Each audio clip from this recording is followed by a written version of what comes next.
The hero the world wasn't ready to hear, the true story of Dr. Ignaz Semmelweis. In the mid-19th century, in one of the famous hospitals of Vienna, Austria, a young man named Ignaz Semmelweis began his work as a physician. He was passionate, intelligent, and loved saving lives. But something soon caught his attention, a bitter and painful truth. At that time, many women came to the hospital to give birth.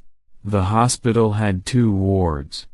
One was the midwives' ward run by female students, and the other was the medical ward run by doctors and male students.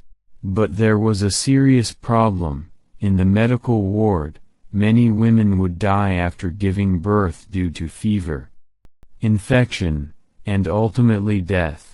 The mortality rate in that ward was very high, around 30%, while in the midwives' ward, this number was much lower. Semmelweis couldn't ignore this strange difference. He stayed up at night, took notes. Please subscribe to this channel and like it. Studied the statistics, and tried to find the reason for this terrible disparity. He began comparing even the smallest differences between the two wards. Something that caught his attention was a common habit among the doctors. Each morning, doctors would perform autopsies on dead patients, then directly go to the delivery rooms and, without thoroughly washing their hands, examine live patients. At that time, no one knew anything about microbes, bacteria. The general belief was that diseases happened spontaneously or were spread through bad air. But Ignaz Semmelweis had a different idea. He told himself, could it be that some invisible substance, from the corpse, was being transferred to the woman's body and causing death? To test his theory, he issued an order. All doctors and students must wash their hands with a solution of water in chlorine, chlorinated lime, before entering the delivery room. And something unbelievable happened. The mortality rate miraculously dropped. From about 30% to less than 1%. Semmelweis was overjoyed. He thought now everyone would realize the truth and embrace this life-saving method.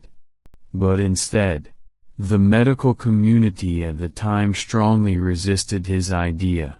Many doctors were unwilling to accept that their unwashed hands were the cause of their patients' deaths.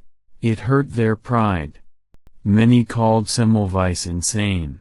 Some accused him of disrespecting his colleagues. Even the hospital director couldn't bear the pressure and fired him. Ignaz Semmelweis was broken inside. Depressed and angry, he tried to shout the truth, wrote letters, gave speeches, but no one listened. Eventually, due to mental health issues, he was sent to an asylum. And in the end, while the world was still not ready to hear his words, he died alone at the age of 47. Years later, with the discovery of microbes by Louis Pasteur and the development of germ theory, the world realized that Ignaz Semmelweis had been absolutely right. Today, hand washing is one of the most basic principles of hygiene in every hospital in the world, the very thing that once seemed unbelievable and ridiculous. His name is now written in medical history with honor. A pioneer of hospital hygiene, and the unsung hero who saw the truth before his time. This story was based on reality. Please subscribe and like the channel.